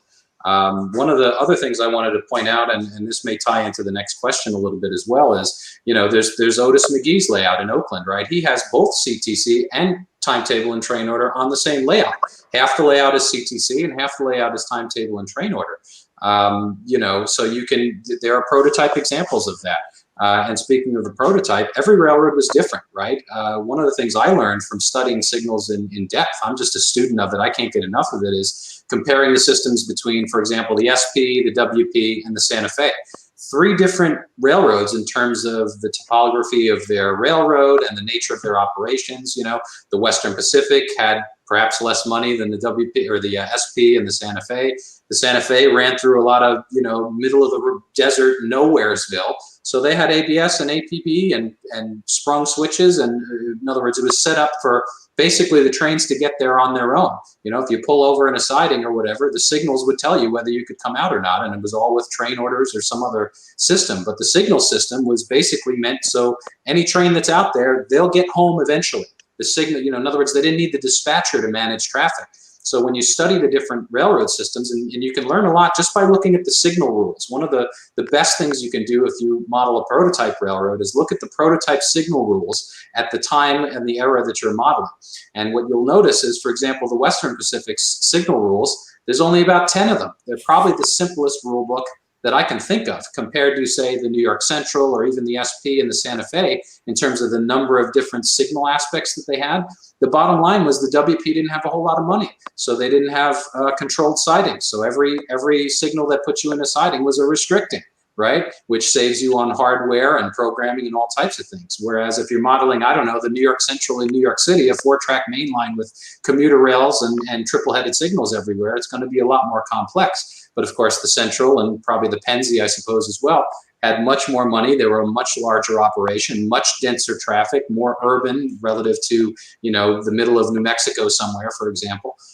So look at the railroad that you're modeling and look at how they did it, and then adapt it to your railroad. You can take a phased approach, start with no signals, maybe TNTO, maybe track warrants, and then work it in. Maybe you split it half and half like Otis McGee, or maybe you dive head first and you go, okay, like what we did at the Sacramento Club. We're modeling the Southern Pacific, so we use the Southern Pacific signals on that region of the railroad, and on the upper deck where we model the Western Pacific, we use their signals and their practices and their rules. And it's a great thing to talk about at op sessions, by the way. You can debate the quality or your opinion of the signal systems and all that. So yeah, get around and try it. And with respect to the next question, I'll just take the seg here, John. How do you get into these groups and how do you meet these people? Here's the plug for OpSig. This is what Operations SIG is all about. And I've been a member for a long time, and I've operated with many members, and many people aren't in OpSig, but most of the serious operators that I know are members of OpSig from here to New York. Everybody from Phil Monat in the Bronx, who used to be the president, who models the DNH with CTC, to folks out here who model TNTO. I'm sure Jim Providenza is a member as well. So join OpSig, join LDSig, join your local club, join the NMRA, go to a FreeMo meet, go to a train show and talk to the folks operating their layouts. One thing I wanted to touch on, and then I'll shut up, was you talked earlier about operating realistically on FreeMo, and it's interesting to people. I think the days of people sort of coming to a train show to watch trains go in a circle are dying. People want to see realistic operation. We learned this 20 years ago at the RIT Club when we did shows, is when you actually operate and switch and run in a prototypical manner and use the radio in a realistic fashion, people love that. It's a simulation of the real thing. So, it's all the same thing. Look at what the real railroads did and look at what other modelers and folks are doing, and join an organization or start talking to an organization and listen to stuff like this. TSG Multimedia, of course. John does this all day long with talks like this. So that would be my comment on that. What can anybody else say after that? Go ahead, James. I think it was James who was. I'd say there's also a lot of resources like on Facebook, the different groups there that really can help you find each other, even in remote areas. You may not be quite as lone a wolf as you think. For sure, that you just pay attention, keep your ears out. Good luck finding groups. It may take a little bit of driving, but it can be well worth your time. Can I say? I would suggest the NMRA and the convention thing. There's a lot of PCR has small conventions. A lot of this, all the subgroups have their own little meets that happen, and that can get very, very localized. And so that would be another place that I would say go out and see what you can find there. There's a lot of people, that willing and interested. We're talking about the next victim, right? Yeah. Bring it on. I want to say right now. Yeah, I want to say something real quick here because I do feel like I have something positive to contribute for a change instead of a stupid joke. The PCR is having their convention on April 24th. That's a free convention that anybody can sign up for, whether you're a member or not. That would be a great place to go because there are already people from different parts of the world signed up to this thing. So chances are, if you attend these things virtually, while COVID is still a thing, you're going to meet people that are close enough to you. And speaking of virtual, Murph had to go. He let us know ahead of time that he was going to have to go a little before we were done here. But he's part of Silicon Valley Lines, and they do virtual operating sessions. I was just on one Friday night, and I operated a train. I got my order, my switch list or whatever it is, manifest or whatever. You can tell I'm a real pro at this. I got that online, and they have a whole thing set up where there was a camera on the train at the club, and they had brakemen at the club. So you didn't have, you could still switch if you had to, if your orders had that if it was in the orders, I should say. My point is that you just have to get out and look. There are a lot of people with the pandemic problem that are doing this stuff virtually. And then the stuff that Mike said, LDSIG, OPSIG, NMRA, all these groups are a great place to find people that have the interests that you have. It's probably not as hard as it sounds. And you just have to do it. And, like you said, James, you may have to drive a little bit depending how far out in the middle of nowhere you are, but you can find people and places to do these things, especially as the pandemic winds down. Yeah. John, I would just add again about the OPSIG. They have lists of operating weekends, so you can look and find what's available and when and where. So joining the OPSIG is definitely the first thing to do there. Yeah, I think opsig.org. Yeah, opsig.org. And I think there's another independent fellow who does operating-sessions.com, which is basically the same thing. It's meant to be a registry of layout owners and operating sessions, and you can just sign up. So there's always somewhere you can find someone who's operating. And my experience has been with operators across the country. We love to have you. Come down to the SAC Club. We're open to non-members. If you show up too much, we might make you join. But generally speaking, come on in the door, come have some fun, and see where it takes you. Yeah. I mean, I understand people like Fred has followed up saying that his closest NMRA division is 200 miles away from where he lives. Like I said, if you're really out in the middle of nowhere, you may just want to try SiliconValleyLines.com.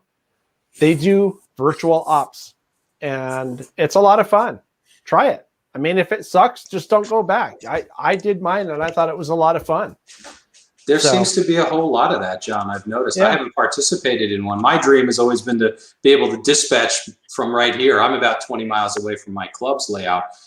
So someday, very close, I want to be able to dispatch remotely. But there is a whole cadre of people who are doing that now. They're dispatching remotely. Dave Abeleys did it for his live streaming. His operators were all remote. So you may be able to not even have to leave the house. You can probably find a virtual op session that you can actually participate in. And it's a shame that he had to leave because Murph, who was with us earlier in the program, that's exactly what he does. He dispatches Silicon Valley Lines from his house up in the Santa Cruz Mountains about 35, 40 miles away. And it works like a charm. It works. It just works because they're doing it over the interwebs. So I want to say something, guys. We are actually at 5:34 now, Pacific time. We usually would cut out around 5:30, but we still do have an audience that's asking questions. And if you're interested in going a little bit longer, we can. If you have to go that's okay too. Just it looks like everyone's thumbs up to go or thumbs down to thumbs up to stay. Thumbs up, just thumbs up. Mike's giving us this. That's very helpful, Mike. Thank you. It's thumb slow. It's approach slow. Okay. Okay, yeah. If you guys want to continue, let's go ahead and continue. Let's just take it. How about till the top of the hour? We'll go till 6, whatever your time zone is, 6 Pacific. All right. That way because it sounds like this happens every time too. You know, we get started and it's usually kind of a slow start to these things. And usually around about an hour, the conversation gets really good and people are comfortable and people on the the viewers are asking questions. So it's always hard to stop right at 90 minutes. And plus Jim was late. So we have to give you time to make up for that, Jim, to have your... I've taken too much time already. Oh, well, you get off the stream. No, I'm just kidding, okay, of course. okay. Yeah. We need a lightning round, John. Let's do 10. You got 10 questions. Let's do a lightning round. Oh, right. Quick questions. You have Pepsi or Coke, right? Yeah, right. 30-second answers only. Not possible. Yeah, Ginger or Marianne. Did I say that? Yeah. Different meeting, John. We covered that. Different meeting. That's TSG Channel 3 for everybody who's interested. Yeah. So, let's. Hey, so you're going to be at TSG Channel 8, the Ocho? Oh. Sure. I don't know. That went over my head, Chris. Dodge, duck, if you ever seen the movie Dodgeball, it'll make a whole lot more sense. I have seen it, but it was like when it came out 20 years ago. I don't remember. John, if you can dodge a ball, you can dodge a wrench. Okay. Okay. I'm starting to get there. I guess James knows what I mean. Yeah. Yeah. So we didn't hear from you on that last one, Chris. What do you think about? I mean, because there's also FreeMo, right? A lot of guys that are in FreeMo because they live far away from people, and it allows them to work on their modules and then get together with the people at the train shows or whatever and operate on a gigantic layout. What about that? Yeah, that's another option. Yeah, it is. One thing that I know back in the DOS days, there used to be like a simulator that you could jump on and practice dispatching trains. And it was like a real sort of easy way to start learning about operation from, a dispatcher-centric sort of thing. I'm not sure if there's something like that on the market still. Yeah, I'm not aware of anything like that. I know that there are train simulators, but I don't know if any of them have specifically dispatch simulators or dispatcher simulators. Yeah, there was Train Dispatcher. There's a number of them out there, and there's some where you can watch, like ATCS Monitor, which is basically you can tune into either an internet feed or an actual radio link to the railroads. Their CTC plants now basically broadcast information, and until they encrypt it, which I think will happen very soon. You can basically, if you have the right equipment and this ATCS Monitor software, you can actually watch essentially what the real dispatchers are doing on someone like the Union Pacific or some large Class 1 operator that has CTC. So you won't necessarily hear the, all the complaining offline, but if you've got a scanner on and you can hear what the dispatcher's saying and you have some semblance of an understanding of the territory, that's another way you can sort of just learn by observation. Mm-hmm. That's a good point. Oh, someone's asking a question for James specifically. I like it this could one. be done. Yeah, it could be done.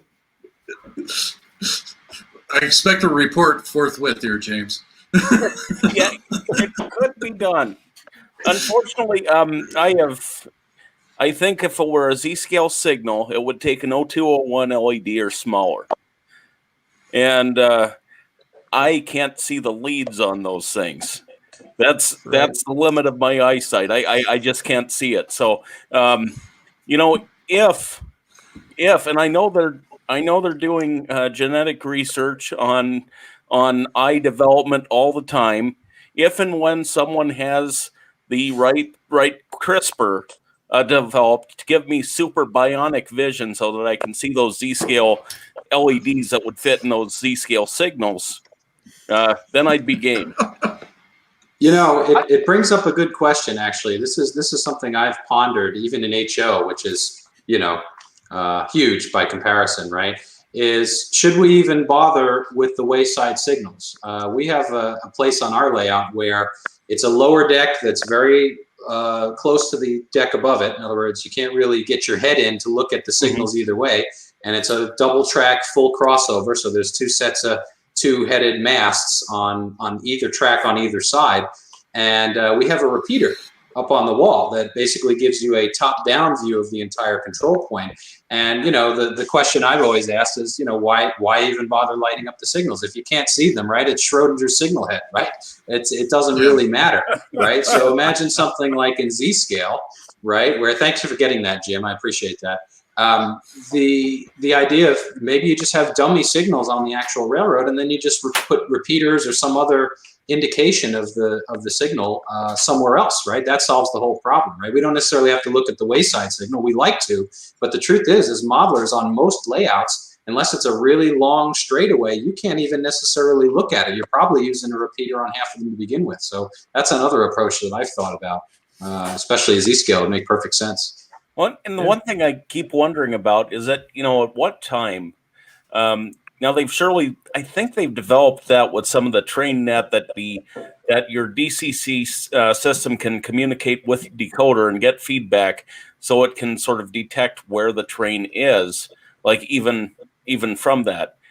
And at what point will the DCC system be able to feed back into JMRI so that you can have like a cab signal right there on your throttle? Like, that would be a neat idea.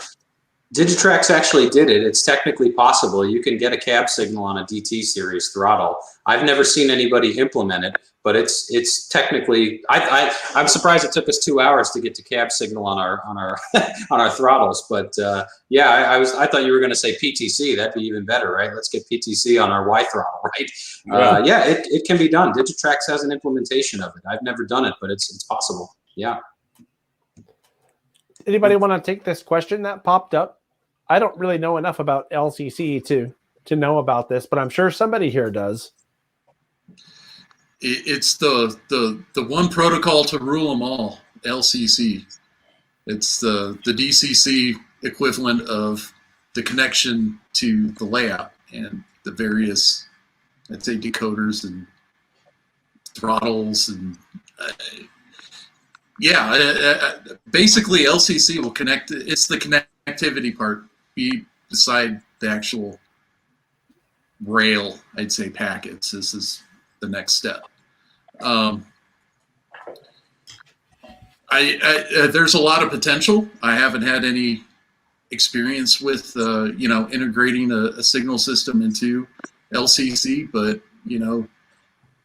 in theory it should be possible. That's about as far as I can take it. It's too bad that our friend Seth Newman isn't on this panel, because he knows all about this stuff too. Yeah, as does Dave Falkenberg. I'm sure that they'd have some opinions on that. Oh yeah, but yeah, but they're not watching. I'm going to have to give them a hard time later. I haven't even seen them commenting. I saw Falkenberg on here for a minute ago. He was he on earlier? Yeah, maybe he is still here. I know we had a panel discussion last month that was about technology on model railroads or something like that. And he had to call in. He actually ended up, he asked me, he sent me a text on my phone, because I always have it right here when we're doing these. And he said, hey, what's the link to come on? Because he had something to say about something we were talking about. It was pretty funny. So, but anyway, yeah. In terms of LCC, it's designed to work with signal applications. That's kind of its the basic reason that it was, the impetus for it. And the interesting thing is that it so far has had a very slow start in the hobby. There's not a lot of people. There's probably between one or two manufacturers enough of components for a complete system. But not a whole bunch of people are at least so that everybody knows about it, using it at this point. Those that are very much in love with it, almost like fanatical about it. It is God's gift to. So it certainly can do what the question was about. There's no question, Sure. Yeah, it's supposed to be sort of for total control of your layout, what DCC was for locomotive control, essentially. And I don't follow it too closely. I haven't dug into the spec, and you're right, it seems to be a little slow on the commercial uptake. But I imagine a lot of that has to do with sort of finalizing the protocol and promoting it. And it took 20 years for DCC to sort of be accepted too, right? It takes a while for components to get cheap enough, and the manufacturers to respond, and for people to ultimately adopt it and use it and get some experience and familiarity with it.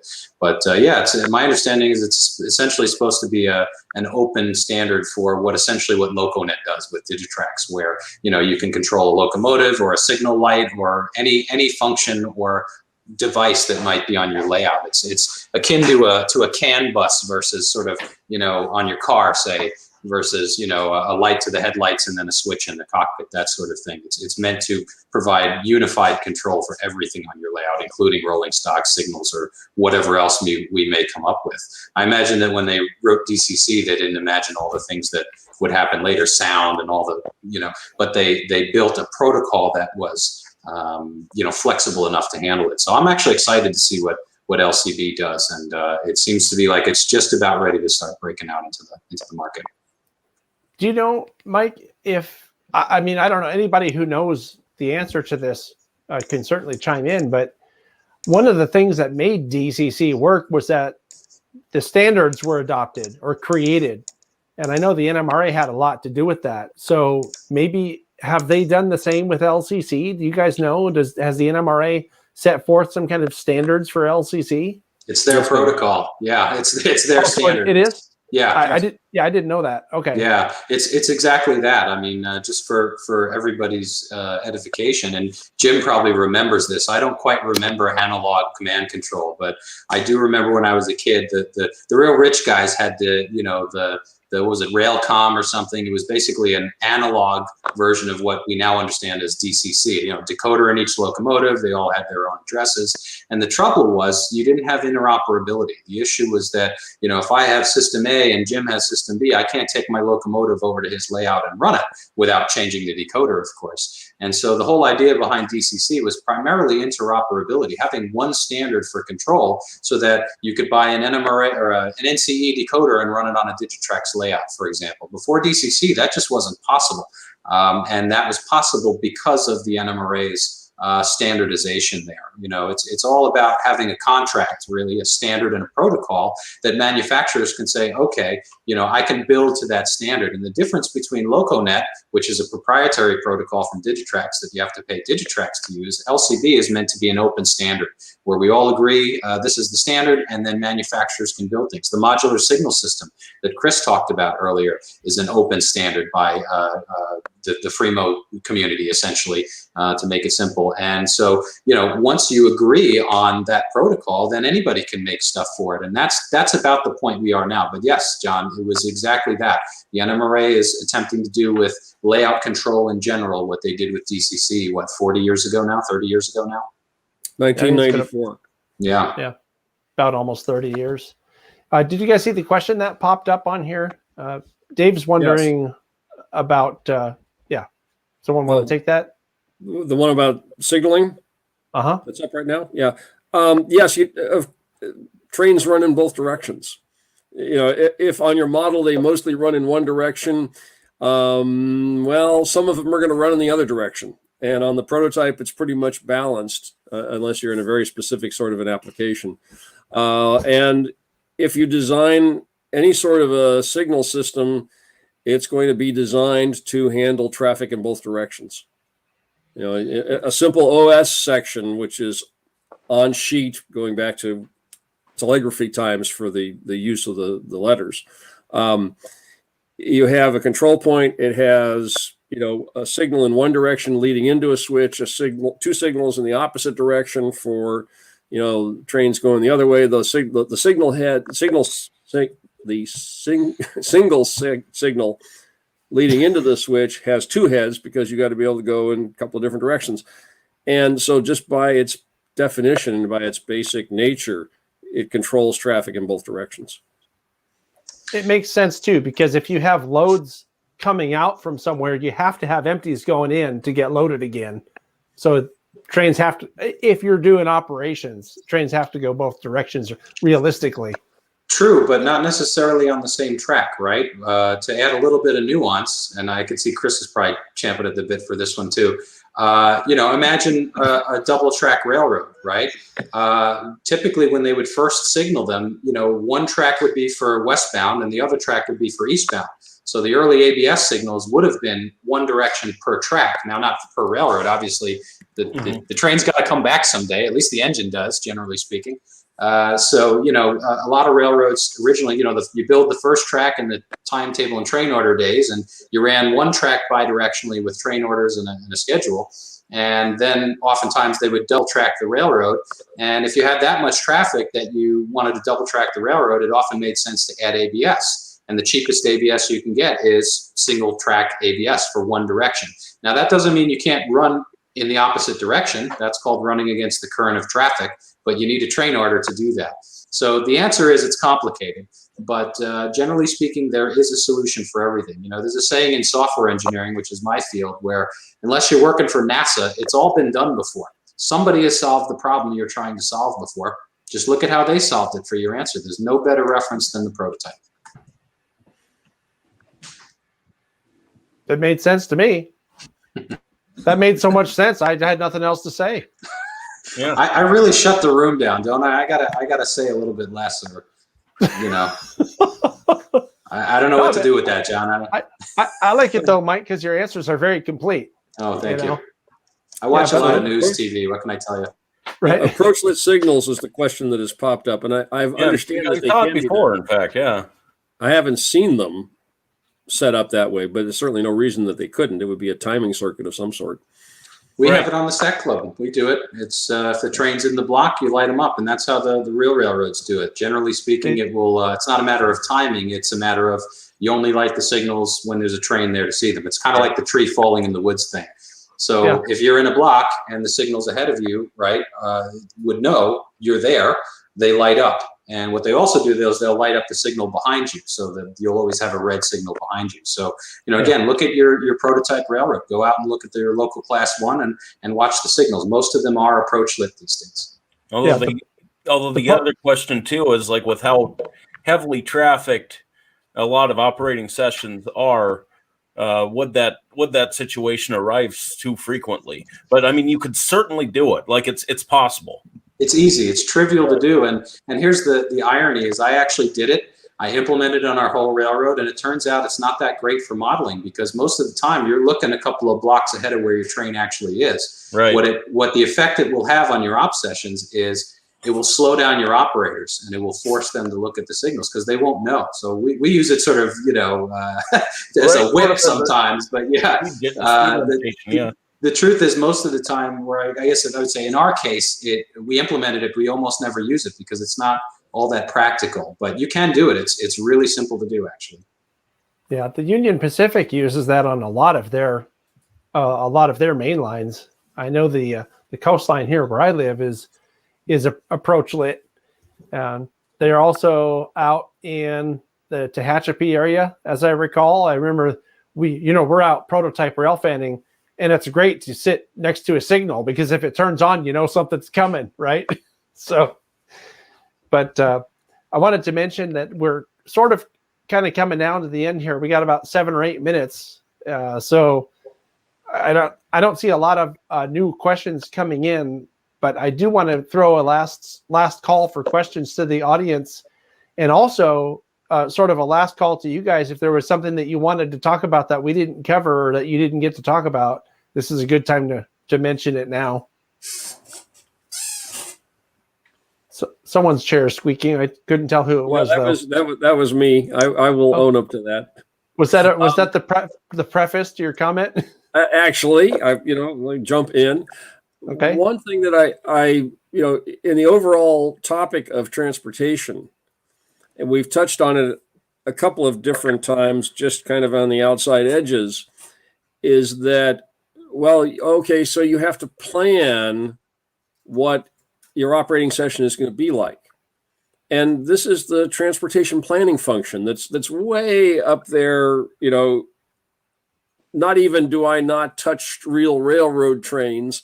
I don't even touch tracks. I don't even belong on those buildings. I'm at some headquarters building somewhere, and I'm doing transportation planning, which means I'm trying to figure out, based on what needs we have, whether we care about customers or we care about the bottom line or we care about the operating ratio, how we're going to run trains and what trains we're going to run. And then we're going to dovetail that into how they're going to run. And that as a function is something that we don't think about as something that railroaders do, but they do. And it maybe helps you a little bit if you think, well, okay, I want to build this railroad. Do I need signals? Well, how busy are the railroad going to be? Well, how many trains are you going to run? Where does this railroad live? If you're not modeling a prototype, yes, how much is it going to cost? If you're not modeling a prototype, if you're freelancing, proto-freelancing, whatever you want to call it, who are you following and what type of a railroad you're building? So, my railroad is deliberately designed to be a subsidiary, jointly owned, a second class type railroad. It doesn't have CTC. It doesn't have the traffic volume that you see out on the coastline or you see on the Santa Fe heading to, Modesto and out to Los Angeles. Okay. Or BNSF, going through Sandpoint and things like that. That's just not what the railroad is. And because of that and the type of planning, I was able to design the railroad to handle that sort of stuff. And that really influenced what I did. So I think that goes back to thinking that there is something there that is more than just, I'm doing something. No, you're doing a railroad function. And if you think about it that way, it may help, answer some of the questions of what we're talking about. Well, how many do I need signals? Should I think about signals for the future? Yeah. I would say in general, just the idea of layout design and even for operation, especially, but the idea of picking a location of some kind. I mean, even if you're gonna be a freelance or proto freelance, pick an area, pick a spot, right? To Jim's point, right? Rather than just randomly, I'm gonna hodgepodge here and there. And especially, I always look at it for scenery design, which is something that's near and dear to my heart. Is picking a specific location can tell you a lot of things, and it can do the same thing about operations. Even if your railroad is fictitious, where is it? What are the areas you're going to cover? What models do you want to include? What buildings? What equipment do you want to run? These types of things, and you can build an operating plan around that as well.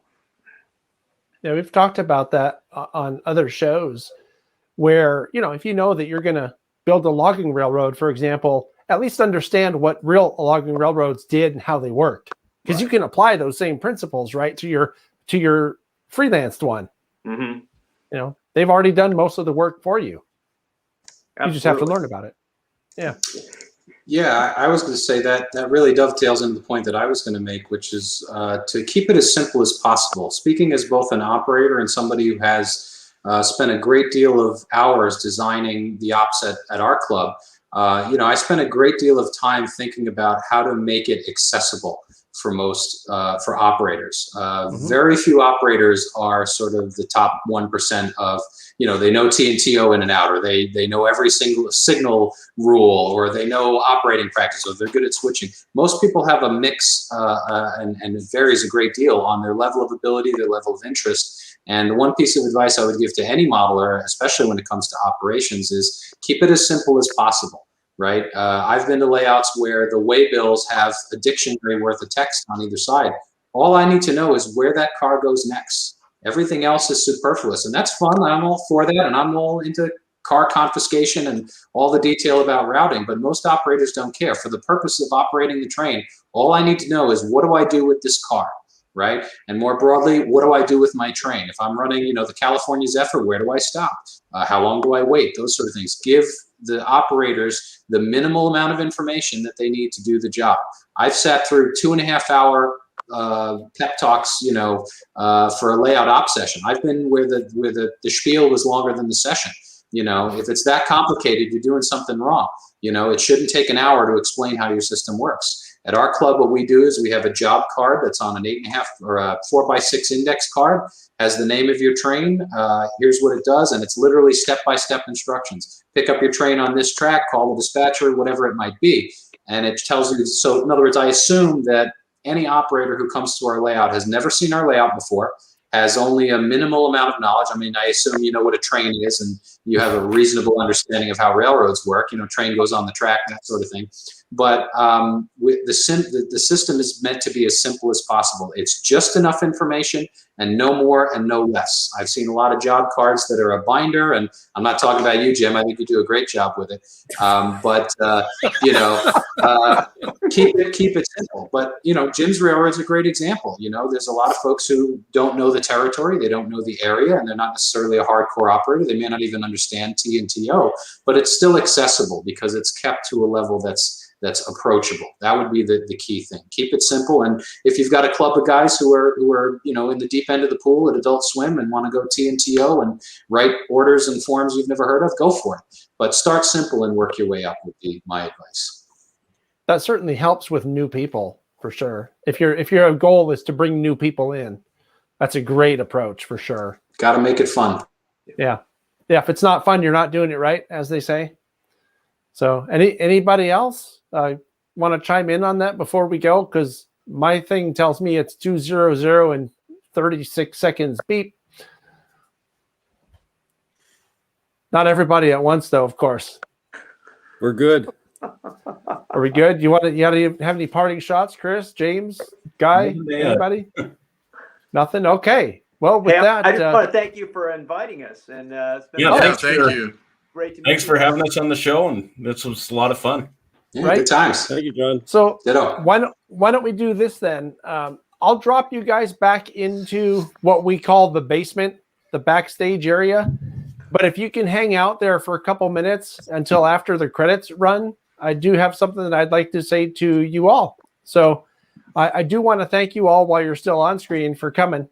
I think that I hope that these panel discussions make the hobby more accessible to people and will encourage people to maybe try something that they haven't tried before.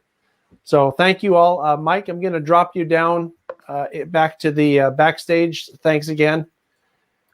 James, thank you much. I know it's later there, and it looks like you're needed in other duties. So thank you much, and hope to see you soon. Oops, I hit the wrong button. Sorry, Mike. Let's try that again. Thanks, James. Goodbye. Guy, thanks again. It's always great to see you. Good to talk to you, and I hope to see you soon. Okay. And hang out for a second until the credits are done. I'll see you in a minute. Jim, I'm really glad you made it. A few minutes late, but it's always good. This was your first time to one of the sessions, and I do appreciate you taking the time. I know that you're a busy guy, so thank you very much. Happy to do it. Excellent. Uh-oh. It's just us, Chris. Oh, man. Thanks for coming. Yeah, thanks for coming. I'm really sorry that you were unable to make it to the last one, but I was super bummed about that. I was looking forward to pranking old Dave Falkenberg and Seth, but right? We'll have to do that another time. we'll set up another one. The reasons were solid. So anyway, thanks for coming, and I'll talk to you in a minute. So that leaves you guys with just me. Sorry about that. I do want to thank all of the moderators. A special huge thanks to our top secret associate producer who's sitting here next to me for keeping things on track and catching the questions as they came in to show up on the screen there. Also want to thank all the super chats and super stickers and all the help from the other moderators and participants here. Without you guys, the show doesn't happen. So with that said, I do want to mention that it's not a week from today, but next Saturday, so a little bit less than a week from now, the TSG Multimedia podcast will be out, where I will update everybody on the stuff that I've been up to and give you the things to expect for the coming month or two. And also, I have some interesting interviews lined up that are going to be on that podcast as well. So please join me on Saturday at 9 a.m. Pacific time. Thanks again, and I will see you later.